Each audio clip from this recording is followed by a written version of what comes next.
Hello everyone, welcome to Ankana tutorial. আজকের ভিডিওতে তোমাদের জন্য একটা খুবই ইম্পর্ট্যান্ট স্টোরি রাইটিং আছে, যেটা অল্প সময়ের মধ্যে বোঝানোর জন্য আমি আগের থেকে লিখে রেখেছি। তোমাদেরকে এবার পয়েন্টস ধরে বুঝিয়ে দিচ্ছি কিভাবে স্টোরি রাইটিংটা লিখেছি আমি, বা তোমরা পরীক্ষায় কিভাবে লিখবে। প্রথমত পেজের একেবারে ওপরের দিকে দেখো বেশ কিছু হিন্টস বা পয়েন্টস দেওয়া রয়েছে, যেগুলো আমি পড়ে মানে বুঝিয়ে দিচ্ছি। প্রথমে লেখা আছে আ ওয়াইজ কিং, একজন বিচক্ষণ বুদ্ধিমান রাজা। তারপরের পয়েন্ট বলছে two women were quarrelling over a child, দুজন মহিলা ওয়ার কোয়ারেলিং মানে ঝগড়া করছিল, ওভার আ চাইল্ড মানে একটা বাচ্চার ওপর, একটা বাচ্চাকে নিয়ে।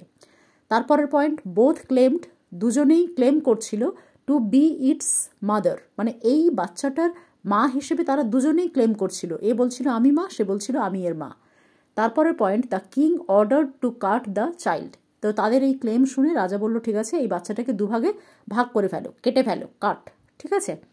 দ্য রিয়েল মাদার ডিসএগ্রিড, তাতে যে আসল মা সে মানে রাজি হলো না। তারপরে আছে শি রিসিভড দ্য চাইল্ড, সেই মাই শেষে বাচ্চাটিকে রিসিভ করলো বা বাচ্চাটিকে ফেরত পেল, সে নিজে গ্রহণ করতে পারলো। মোটামুটি পয়েন্টসগুলো পড়াকালীন আমরা একটা আন্দাজ করে নিতে পেরেছি যে গল্পটা কি হতে পারে। এবার আমরা যখন স্টোরি লিখব, যদি প্রথমেই এটা বুঝতে না পারি যে টাইটেল কি দেব বা স্টোরির নামটা কি দেব, তাহলে টাইটেলের জায়গাটা প্রথমে ফাঁকা রেখে দেবে, পুরো স্টোরি লিখে নেবে, তারপর ভেবে চিনতে টাইটেল লিখতে পারো। একটা স্টোরির অনেক রকমের টাইটেল হতে পারে, অনেকভাবে লেখা যেতে পারে।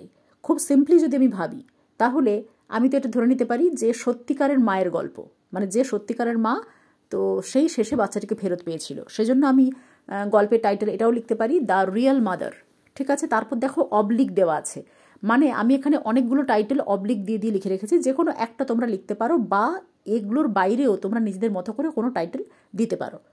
তাহলে দেখো আমি এখানে কী কী লিখেছি, একটা তো প্রথমে বলে দিলাম দ্য রিয়েল মাদার, আরও একটা লেখা যেতে পারে to mothers and a child, সেটা লেখা যেতে পারে। আরও হতে পারে দ্য ওয়াইজ জাজ, মানে একজন বুদ্ধিমান বিচারক, এটাও টাইটেল দিতে পারো। অথবা দিতে পারো দ্য ওয়াইজ কিং, একজন বিচক্ষণ বুদ্ধিমান রাজা।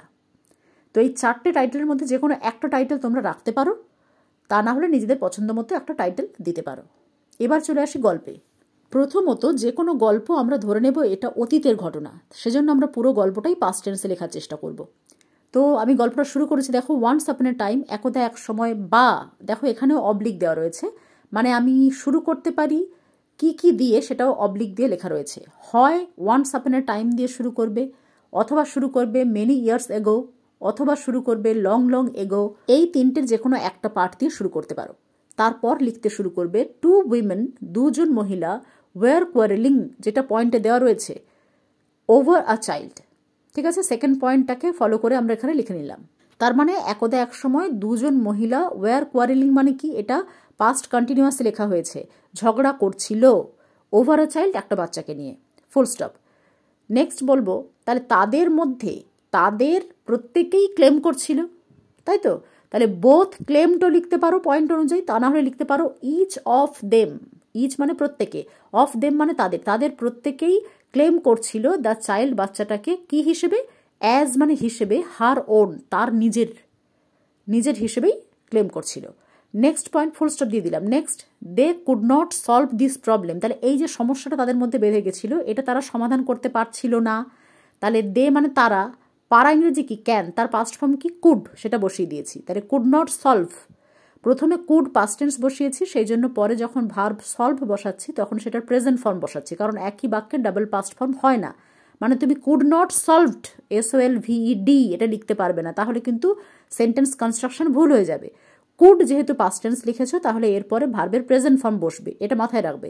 তাহলে দে কুড নট সলভ, তারা সমাধান করতে পারছিল না দিস প্রবলেম, এই সমস্যাটা, ফুল স্টপ।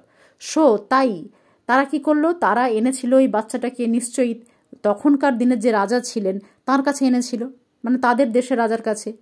তো দে ব্রট, ব্রিংয়ের পাস্ট ফর্ম বসিয়েছি, ব্রট তারা এনেছিল দ্য চাইল্ড বাচ্চাটাকে টু দেয়ার ওয়াইজ কিং, তাদের বিজ্ঞ বুদ্ধিমান বা বিচক্ষণ রাজার কাছে।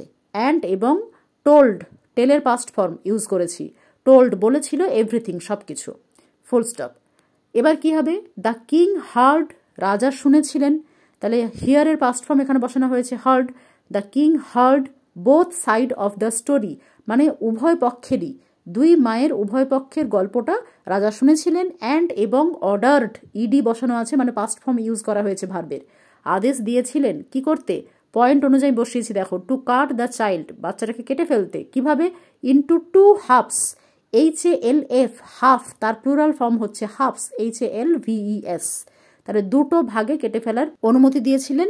অ্যাজ, যেহেতু বোথ দ্য উইমেন, উভয় মহিলাই, গেটস, পায়, 1/2 ইকুয়ালি, একটা অংশ সমান ভাগে, মানে বাচ্চাটাকে দুভাগে এমন ভাগে ভাগ করো যেন সমান ভাগে ভাগ হয়, আর ওই দুই মহিলার প্রত্যেকে এক একটা ইকুয়াল পার্ট বা সমান ভাগ পায়, full stop.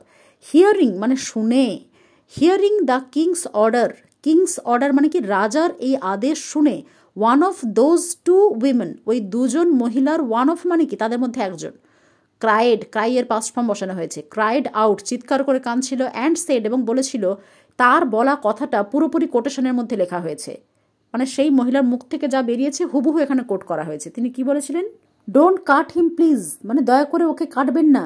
I need not any child, আমার কোনো বাচ্চার দরকার নেই। I want the child's good health, আমি ওই বাচ্চাটার সুস্বাস্থ্য আশা করি বা আমি ওটাই চাই।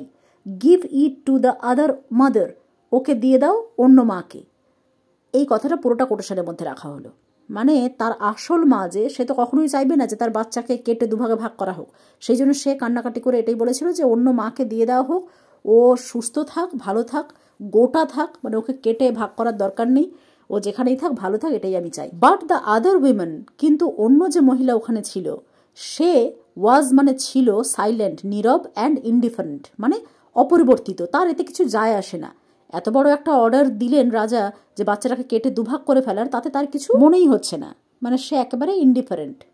এরপর প্যারা করে লিখেছি দেখো, দেন, তখন, দ্য কিং সেড দ্যাট, রাজা বলেছিলেন যে, he could say it surely, তিনি বলতে পারতেন এটা নিশ্চিতভাবে, দ্যাট যে, দ্য ফার্স্ট উইমেন মানে প্রথম যে মহিলা, was the child's real mother, সেই ছিল এই বাচ্চার আসল মা, হু, যে কিনা, really cared about the child's life, সত্যি সত্যি কেয়ার করে, অ্যাবাউট দ্য চাইল্ডস লাইফ মানে কি বাচ্চাটির জীবন সম্পর্কে।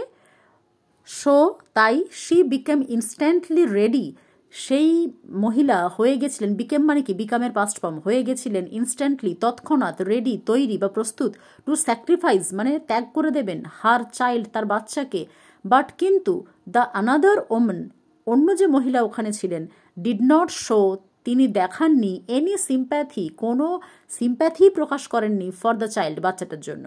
অ্যাট লাস্ট অবশেষে দ্য রিয়েল মাদার সত্যিকারের মা বিকেম হয়েছিলেন হ্যাপি, খুবই হ্যাপি হয়েছিলেন, অ্যান্ড ক্রাইড অ্যাগেন পুনরায় তিনি কেঁদেছিলেন, ইন জয় আনন্দে, অ্যাজ যেহেতু, শি রিসিভড তিনি পেয়েছিলেন, হার চাইল্ড তার বাচ্চাকে, অ্যাট লাস্ট অবশেষে।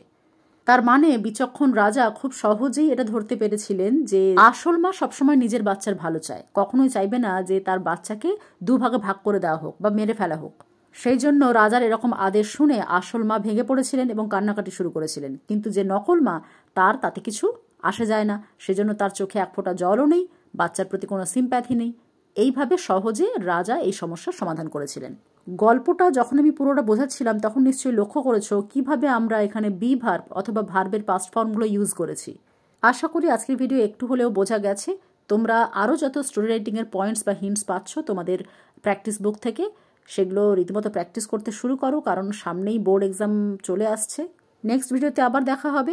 Thanks for watching.